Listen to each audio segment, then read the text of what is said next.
So what's up guys, welcome back to my YouTube channel again. So for today's videos, meron lang akong i-share sa inyo about sa aming relasyon.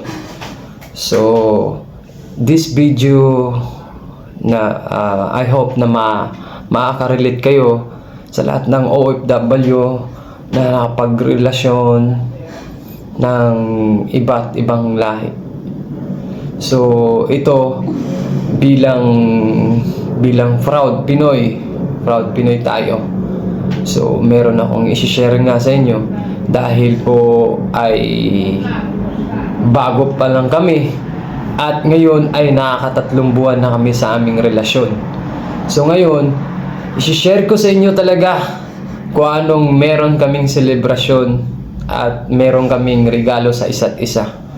So itong Hungarian girlfriend ko ay nagbigay sa akin ng regalo dahil 3 buwan na kaming anniversary sa aming relasyon at binigyan niya ako ng regalo at hindi rin papahuli ang mga Pilipino. Nagbibigay din ng regalo sa anniversary. So, wag na natin patagalin to. At so, ngayon, muli na naman ako nagbablip. So ngayon, i-share ko sa inyo kung ano ang binigay niyang regalo sa akin at kung ano ang binigay kong regalo para sa kanya dahil anniversary 3 months anniversary namin ngayon. So let's start. So ito ang binigay kong regalo sa kanya.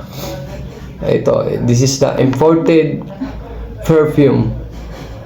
So kung i-convert natin sa Pinas, medyo mahal. Pero dito, mura lang sa kanila. Ito ay pabango. Let's open. Open. Again. Lato. So, you see at sa kung matitignan nyo, ito ay imported na pabango. Yeah, 2.0. Yeah. Meron siyang design na rabbit. So, this is yours. This is yours, honey. Thank you. At meron pa. Ito naman ang binigay niya sa akin. Isang kandila na puno ng this is the meaningful candle. Meaningful candle. Mabango siya like a strawberry. Strawberry. Yeah. So meron kaming palatandaan ditong nilagay. Tapos pinapirmahan ko sa kanya. Pinipirmahan ko rin. So makikita nyo 2024 August 10. Yan, ito. Tapos meron pang isa. Ito yung pinaka-the best na binigay niya sa akin. Ito yung cute na binigay sa akin. Ito. It's a meaningful sabihin natin sa Tagalog, baso. It's a meaningful with a sign of forever. Hindi ko bubuksan to kasi ito ay souvenir sa akin to. Yeah, souvenir.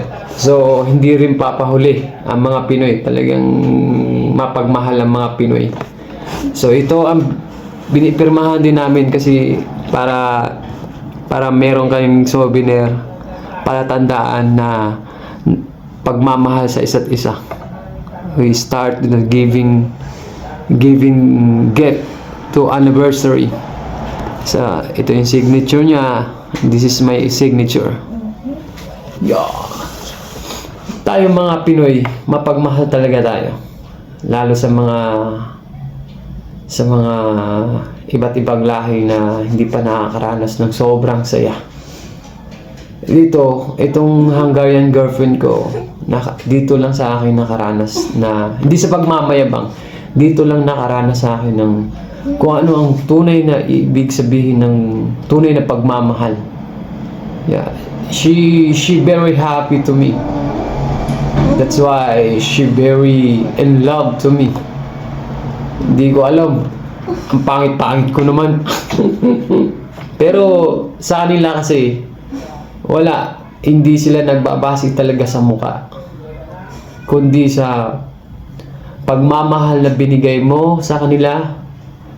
At kung merong good values or good attitude na meron kang ibabahagi sa kanila. Ngayon, yun lang. Yun lang ang gusto nila. Pagmamahal ng sobra. Ay, sabihin natin hindi sobra. Basta ipakita mo lang na mahal mo sila at binibigyan mo sila ng time at hindi mo sila pababayaan. Ganun lang ang gusto nila. So, this is the all things that we giving to each other. We giving a gift to each other, and this is a souvenir with my Hungarian girlfriend, and this is my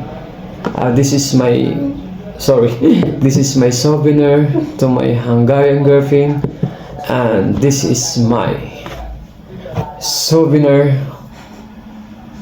to my Hungarian girlfriend. Pusi. So, ganun lang guys. And this is my new update videos